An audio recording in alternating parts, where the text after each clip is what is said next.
we're going to hop right to it. We've got U.S. Senator Jerry Moran from Kansas on the line with us. Senator Moran, welcome back to AgriTalk. Chip, good to be with you. Thank you. I know you're short of time, and I'm glad to be on the program. Glad that you are here. Okay, I understand that you had a conversation with U.S. Trade Rep Jamison Greer this morning. Can you tell us what you learned about negotiations with China?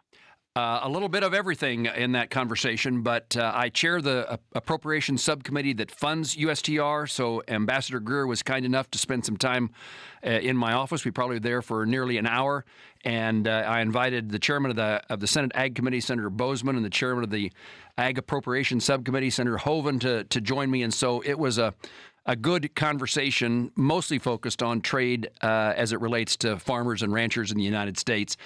And I would start with the beginning of the conversation, a lot of talk about importing beef from Argentina. That was a significant topic of conversation, followed by the ambassador is getting ready to travel to Southeast Asia, where in a few days he may meet up with President Trump, and they'll be determined whether there's conversations that take place with Xi and China at the end of this trip. But in the meantime, he is negotiating trade agreements, bilateral trade agreements with countries in Southeast Asia, some which he says are really ready to be signed during this trip, and some that are close to being signed and be in place in the near future. So some of the countries in Southeast Asia are certainly in the forefront of the ambassador's trip. But of course, China is the real key to making certain that our farmers have the markets they need, and we emphasize certainly the idea of what's happening to the circumstance with soybeans, and I'm never shy about bringing up the topic of grain sorghum, never want it to be forgotten, and the ambassador indicated to me that in all of his conversations, there is now soybeans and grain sorghum, and that's an important one for many farmers and ranchers across the country, but particularly in Kansas. So that is the topic, and we don't know what's going to happen in regard to China, but that's certainly in the crosshairs of possibility of those conversations taking place in the next few weeks. Sure. Some good news out in farm country, the reopening of the FSA offices tomorrow. Is it all of the offices reopening?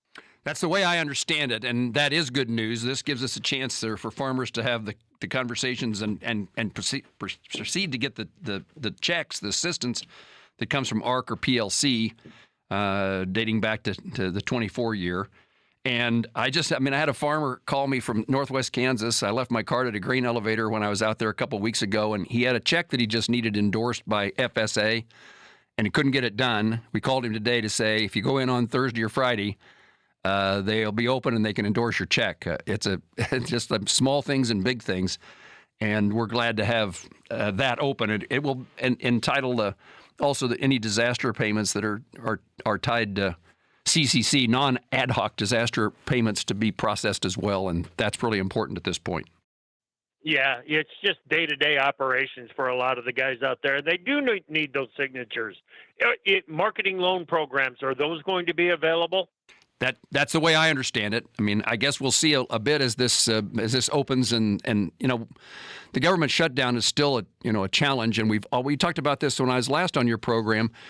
Government shutdown means that there aren't people going to work, and we already and now this opening is a real benefit, but we never had enough people working in county FSA offices to begin with, and so I assume this is going to be a challenge for those who work there and for the farmers that are needing the assistance. And so I would guess it's going to be rocky, a bit of a start, but at least it's a start, and we'll continue to work here to see if we can't get government back and functioning as quickly as possible.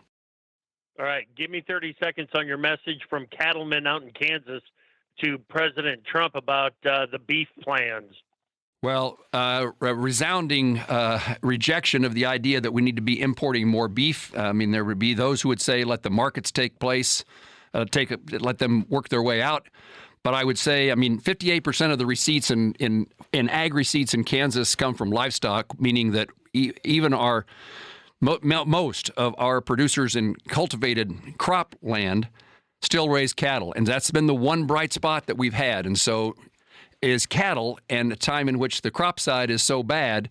And now if importing beef would mean it would be less profitable, and that's another kind of problem in the works. And I hope that the message has been received by those who are making decisions that it is not a good idea, that we do not, it's not a good idea to import beef, and we ought not be trying to reduce the price to cattlemen at a time in which that's the one thing that's working in ag country. Let the markets play out. Excellent. Excellent. Senator, thank you for making time for us this morning. We certainly appreciate it. Travel safe.